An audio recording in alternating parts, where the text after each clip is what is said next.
عصر کی نماز کے فوراً بعد ذرا ٹھہریے، اگر آپ کو بتایا جائے کہ قرآن مجید کی ایک ایسی سردار آیت ہے کہ جو شخص اسے صرف 21 بار پڑھ لے تو اس کے لیے رزق کے دروازے ایسے کھلتے ہیں کہ وہ خود حیران رہ جاتا ہے، تو کیا آپ یقین کریں گے؟ یہ کوئی عام بات نہیں، یہ وہی سردار آیت ہے جسے پڑھنے والا بھی سردار بنا دیا جاتا ہے، اور اس کی برکت یہ ہے کہ بندہ بیٹھے بٹھائے مالدار ہونے لگتا ہے، ایسے مقام سے رزق آتا ہے جہاں اس کا گمان بھی نہیں ہوتا، جہاں تک اس کی سوچ بھی نہیں پہنچتی۔ کئی لوگ اس عمل کو کر چکے ہیں، کئی لوگوں کے حالات بدلے، کئی زندگیاں پلٹ گئیں۔ ایسے لوگ جو ساری زندگی کوشش کر کے تھک چکے تھے، ہر دروازہ کھٹکھٹا کر مایوس ہو گئے تھے، انہوں نے جب عصر کی نماز کے بعد اس آیت کی تلاوت شروع کی تو اللہ نے ان کے لیے ایسے راستے کھول دیے کہ آج وہی لوگ جو کبھی تنگ دستی میں تھے آج دوسروں میں رزق تقسیم کر رہے ہیں۔ یاد رکھیے اس عمل کا وقت بہت خاص ہے، آپ کو عصر کی نماز کے بعد اور مغرب کی نماز سے پہلے یہ عمل کرنا ہے۔ بس اسی درمیانی وقت میں جب آپ یہ پڑھیں گے تو مغرب کی نماز کے فوراً بعد اس کی برکتیں، موجزات، کرامات اور اللہ کی رحمتیں انوار و تجلیات کی شکل میں آپ پر برسنا شروع ہو جاتی ہیں۔ اور حیرانی کی بات یہ ہے کہ اس میں زیادہ وقت بھی نہیں لگتا، اسی لیے جو لوگ اب تک وظائف کی دنیا میں آ کر بھی محروم ہیں وہ اس عمل کو صرف ایک بار ضرور کر کے دیکھیں، خواتین ہوں یا مرد حضرات، ہر کوئی اسے کر سکتا ہے، خاص کر وہ لوگ جو مالدار بننا چاہتے ہیں، کم محنت میں زیادہ رزق پانا چاہتے ہیں، چھپے ہوئے خزانے حاصل کرنا چاہتے ہیں۔ میرے آقا صلی اللہ علیہ وسلم نے خود ارشاد فرمایا کہ وہ شخص ہرگز دوڑک میں نہیں جائے گا جو سورج نکلنے سے پہلے یعنی فجر اور سورج ڈوبنے سے پہلے یعنی عصر کی نماز ادا کرتا ہے۔ دیکھیے عصر کے وقت کی کتنی اہمیت ہے کہ حدیث مبارکہ میں بھی اس کا ذکر ہے اور قرآن میں بھی اس کی تاکید کی گئی ہے۔ عصر اور مغرب کے درمیان کا یہ وقت بہت ہی خاص وقت ہے اور اسی وقت کا یہ خاص عمل ہے۔ آپ اسے کسی بھی دن کر سکتے ہیں، اس میں دنوں کی کوئی پابندی نہیں، بس وقت کا خیال رکھنا ہے، نہ اسے فجر کے بعد کرنا ہے نہ جوہر کے بعد، بلکہ صرف عصر اور مغرب کے درمیان۔ اس عمل کی برکت یہ ہے کہ بے اولاد بھی اسے کر سکتے ہیں، اور خاص طور پر مقروض لوگ اگر اسے کرے تو مغرب تک انشاءاللہ رزق کا انتظام ہو جاتا ہے، قرض سے نجات کے راستے کھل جاتے ہیں۔ اگر کوئی شخص بہت مجبور ہے، تنگ دست ہے، حالات سے ٹوٹا ہوا ہے، لوگوں کے رویوں سے پریشان ہے، غریبی اور مالی پریشانیوں میں گھرا ہوا ہے، تو اسے اس عمل کو ضرور کرنا چاہیے، خاص کر اس بابرکت مہینے میں۔ جب آپ عصر کے بعد اسے پڑھیں گے تو آپ کو خود محسوس ہوگا کہ اللہ کے کلام میں کتنی زبردست طاقت، کتنی عظیم برکت اور کتنی رحمت چھپی ہوئی ہے۔ یہ وہی طاقت اور تاثیر ہے جسے سن کر دل کے اندر امید کی ایک نئی روشنی پیدا ہو جاتی ہے۔ اب جو سب سے پہلی چیز میں آپ کو بتانے جا رہا ہوں اسے آپ نے پورے یقین اور توجہ کے ساتھ 21 بار پڑھنا ہے۔ یہ آیت مبارکہ آپ نے 21 مرتبہ پڑھنی ہے۔ اسی طرح چند مخصوص آیات ہیں اور کچھ خاص چیزیں ہیں جنہیں بالکل اسی ترتیب کے ساتھ پڑھنا ہے، لیکن ہر ایک کی تعداد مختلف ہوگی، اس لیے جو میں بتا رہا ہوں اس کا خاص خیال رکھنا بے حد ضروری ہے، کیونکہ بنا ان شرائط کے یہ عمل نہیں کرنا۔ جیسے کوئی شخص مسجد میں جاتا ہے تو وضو شرط ہوتا ہے، اسی طرح اس عمل کے لیے بھی کچھ ضروری چیزیں ہیں۔ اگر آپ اس ترتیب کے ساتھ عمل کریں گے تو کامیابی ضرور ملے گی، کیونکہ کچھ پانے کے لیے کچھ کرنا پڑتا ہے، اور جس کے ذہن میں یہ بات بیٹھ جائے وہ کبھی ناکام نہیں ہوتا۔ اسی لیے اس پیغام کو مکمل سمجھ کر پوری توجہ کے ساتھ عمل کریں گے تو انشاءاللہ کبھی برکتوں سے محروم نہیں رہیں گے۔ یہ وعدہ ہے باقی سب کچھ اللہ تعالیٰ کے اختیار میں ہے۔ وہی میرا مالک ہے، وہی خالق ہے، وہی رزاق ہے، رزق دینے والا، رحمتیں برسانے والا، کرم کرنے والا۔ وہ رب ہر لمحہ اپنے بندوں کو پکار رہا ہے کہ میری طرف آؤ، میں تمہیں وہ سب کچھ عطا کر دوں گا جس کی تم تمنا کرتے ہو۔ تمہاری ہر دعا قبول ہوگی، ہر فریاد سنی جائے گی، جو چاہو مانگ لو، عطا کر دیا جائے گا۔ اب اسی ترتیب کے ساتھ آپ کو کرنا کیا ہے، غور سے سن لیجئے۔ سب سے پہلے آپ کو قرآن مجید کی ایک مختصر سی سورت مبارکہ پڑھنی ہے، جو بالکل سادی اور آسان ہے۔ اسے صرف 3 مرتبہ پڑھنا ہے۔ سب سے پہلے 3 مرتبہ درود پاک، پھر 3 مرتبہ یہ سورت، اور پھر قرآن کریم کی جو سردار آیت ہے اسے وہیں پڑھنا ہے جہاں آپ کو بتایا جائے اپنی طرف سے کچھ بھی بڑھانا یا گھٹانا نہیں ہے، کیونکہ اللہ والوں کا بتایا ہوا طریقہ ایک خاص ترتیب پر ہوتا ہے۔ یاد رکھیے، کچھ اعمال دیکھنے میں بہت مختصر اور سادے ہوتے ہیں، لیکن طاقت اور تاثیر کے لحاظ سے بہت بڑے ہوتے ہیں، کیونکہ وقت بہت قیمتی ہے۔ کچھ دن عام ہوتے ہیں اور کچھ دنوں میں اللہ تعالیٰ نے اتنی برکت، فضیلت اور رحمت رکھی ہوتی ہے کہ بندہ سوچ بھی نہیں سکتا۔ یہ وظیفہ دیکھنے میں چھوٹا ہے، لیکن اس کی طاقت بہت بڑی ہے۔ بندے کی بیٹھے بٹھائے حاجتیں پوری ہونے لگتی ہیں، مالداری، امیری، غریبی، تنگ دستی، تمام مسائل حل ہونے لگتے ہیں۔ حضرت ابو بکر بن عمار بن ربیع نے اپنے والد سے روایت بیان کی کہ نبی علیہ السلام نے فرمایا، وہ شخص ہرگز آگ میں داخل نہیں ہوگا جو سورج نکلنے سے پہلے اور سورج ڈوبنے سے پہلے کی نمازیں پڑھتا ہے۔ یعنی فجر اور عصر۔ اور بصرہ کے ایک شخص نے گواہی دی کہ میں نے بھی یہ روایت سنی۔ حکیم الامت مفتی احمد یار خان نے اس حدیث کے اس حصے پر فرمایا کہ جب بندہ قبر میں جائے گا تو اسے عصر کا وقت ہی دکھائی دے گا، اسی لیے عصر کے وقت خاص طور پر اس نماز کی حفاظت کرو، اور اسی درمیانی وقت میں یہ خاص عمل کرنا ہے۔ جو لوگ پریشان ہیں کہ محنت تو بہت کرتے ہیں مگر کمائی میں برکت نہیں، تو یاد رکھیے برکت بھی اور کثرت بھی اسی ذریعے آئے گی۔ درود پاک آپ کوئی بھی پڑھ سکتے ہیں، چاہے درود ابراہیمی ہو یا کوئی اور، بس تعداد وہی رکھیں جو بتائی گئی ہے۔ پھر سورۃ الفاتحہ کو بسم اللہ کے ساتھ پڑھیں۔ میں خود اسے 40 بار پڑھتا ہوں، لیکن آپ کو صرف اتنی ہی تعداد پڑھنی ہے جو آپ کو بتائی گئی ہے۔ بسم اللہ الرحمن الرحیم، الحمد للہ رب العالمین، آمین۔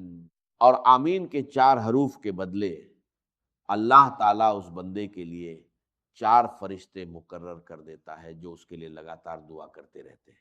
سوچئے، جس کے لیے فرشتے دعا کریں وہ کیسے ناکام ہو سکتا ہے؟ اور نبی صلی اللہ علیہ وسلم نے فرمایا، جس کی عصر کی نماز چھوٹ گئی گویا اس کا گھر اور مال لٹ گیا۔ اسی لیے آج کے بعد عصر کی نماز کو کجا نہ ہونے دیں، صرف ایک دن یہ عمل کر کے دیکھ لیں، پھر دل خود چاہے گا کہ اسے روز کریں اور روز برکتیں حاصل کریں۔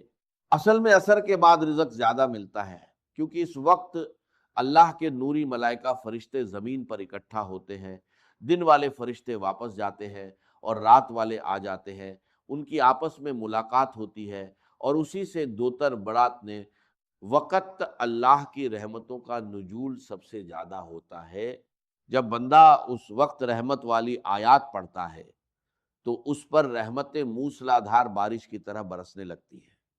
اسی لیے جو شخص ان نمازوں کی حفاظت کرتا ہے وہ جہنم میں نہیں جائے گا، اور جو انہیں چھوڑ دیتا ہے اس کا سب کچھ برباد ہو جاتا ہے۔ اکثر دیکھا گیا ہے لوگ نماز سے دور رہتے ہیں مگر باقی سارے کام کرتے ہیں، پھر بربادیاں شروع ہو جاتی ہیں۔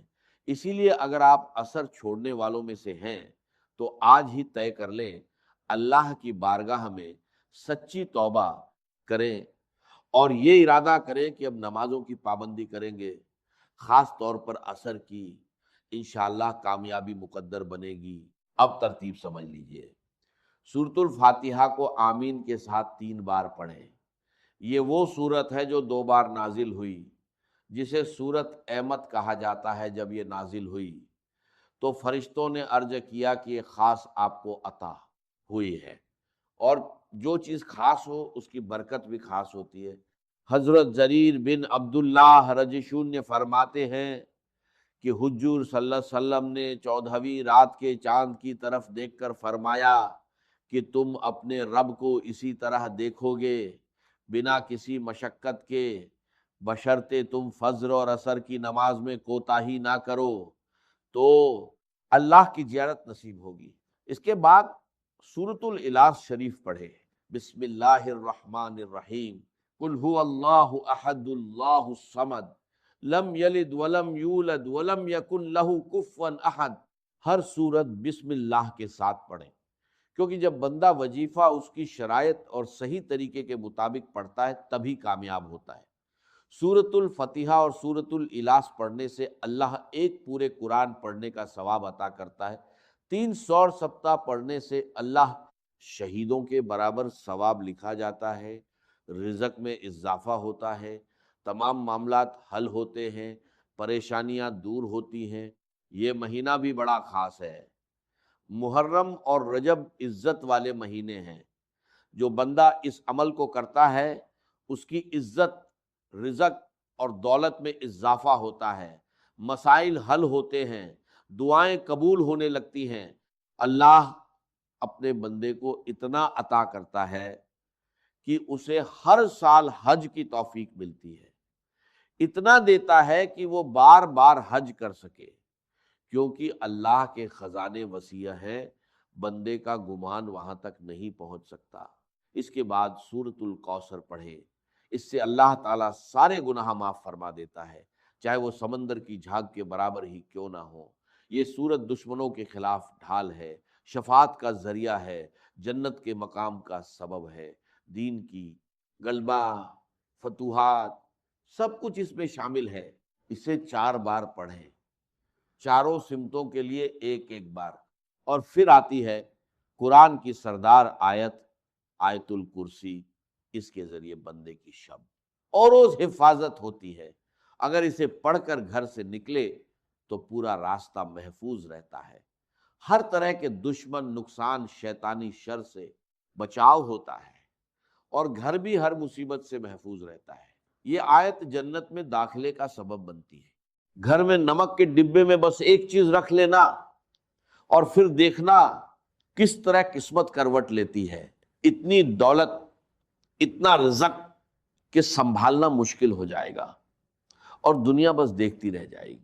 کبھی تنہائی میں بیٹھ کر آپ نے غور کیا ہے، اپنے ہی کچن میں رکھے اس معمولی سے ڈبے پر، وہی ڈبہ جس میں سفید چھوٹے چھوٹے دانے خاموشی سے چمکتے رہتے ہیں، بظاہر یہ صرف نمک ہے، ایک عام سی چیز جو ہر گھر میں ملتی ہے، چاہے امیر ہو یا غریب، بادشاہ ہو یا فقیر، لیکن کیا آپ جانتے ہیں یہی سادہ سا نمک آپ کی بگڑی ہوئی قسمت کو بنا سکتا ہے، آپ کے بند نصیب کے دروازے کھول سکتا ہے۔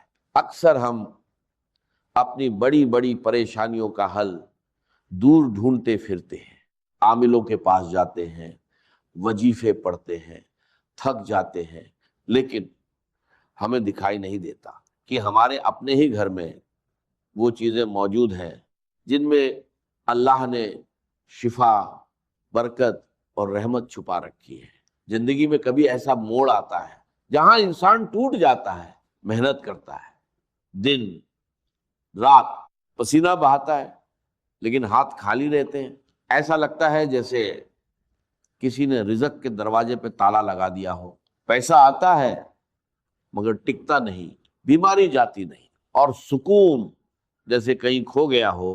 اگر آپ بھی اس کیفیت سے گزر رہے ہیں، اگر آپ کو بھی لگتا ہے کہ گھر کی دیواریں گھٹن دیتی ہیں اور تنگی نے جینا مشکل کر دیا ہے، تو ذرا ٹھہریے، ایک گہری سانس لیجئے، کیونکہ آج جو بات میں آپ کو بتانے جا رہا ہوں یہ صرف باتیں نہیں ہیں، یہ وہ راج ہیں جو سینہ بسینہ ہم تک پہنچے ہیں اور جن پر عمل کر کے لوگوں نے اپنی اجڑی ہوئی زندگی کو پھر سے بستے دیکھا ہے۔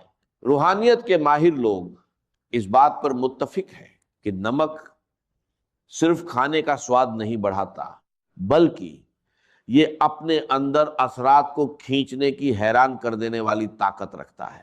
یہ وہ قدرتی عنصر ہے جو ماحول کی نیگیٹو انرجی، بھاری پن اور نظر نہ آنے والی رکاوٹوں کو اپنے اندر ایسے کھینچ لیتا ہے جیسے میگنیٹ لوہے کو کھینچتا ہے۔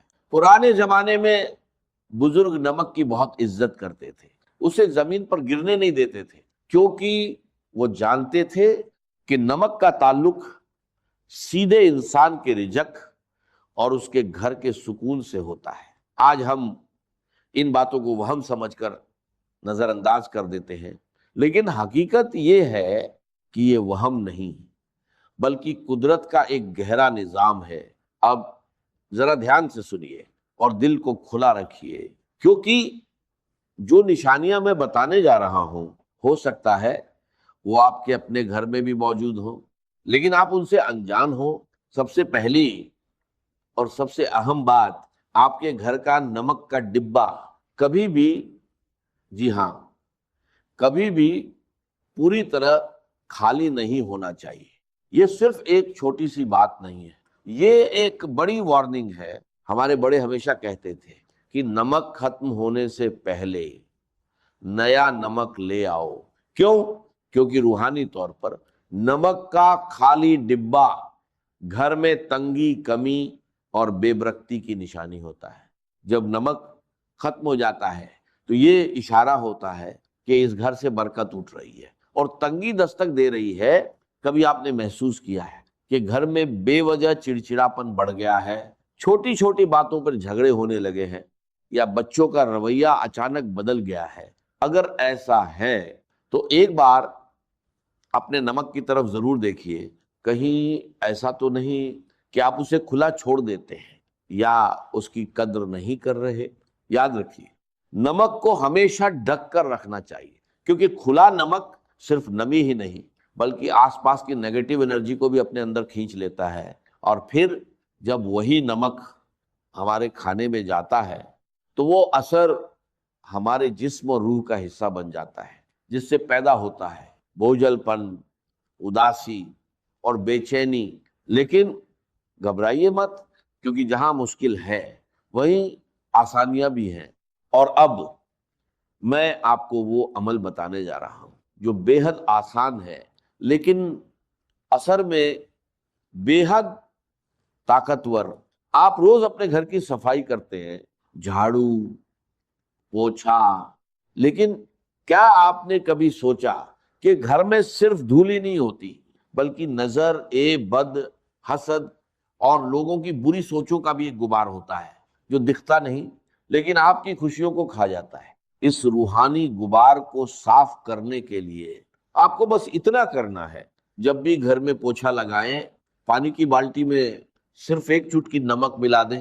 جی ہاں، صرف ایک چٹکی۔ اگر دانے دار نمک ہو تو اور بہتر، اور پھر جب یہ پانی آپ کے گھر کے فرش پر لگے گا تو یہ صرف گندگی نہیں بلکہ ہر وہ نظر نہ آنے والی رکاوٹ، ہر وہ بھاری پن، ہر وہ گھٹن بھی دھو دے گا جو آپ کے گھر کے سکون کو جکڑ چکی ہے۔ خاص طور پر اگر آپ کو لگتا ہے کہ گھر میں داخل ہوتے ہی دل گھبراتا ہے، سانس بھاری ہو جاتی ہے، تو سمجھ لیجئے یہ عمل آپ کے لیے ہی ہے۔ یا سر میں درد شروع ہو جاتا ہے تو ایسے لوگ یہ عمل لازمی کریں۔ بس ایک احتیاط رکھنی ہے کہ یہ عمل جمعرات کے دن نہیں کرنا۔ جمعرات کے علاوہ آپ ہفتے کے کسی بھی دن، چاہے پیر ہو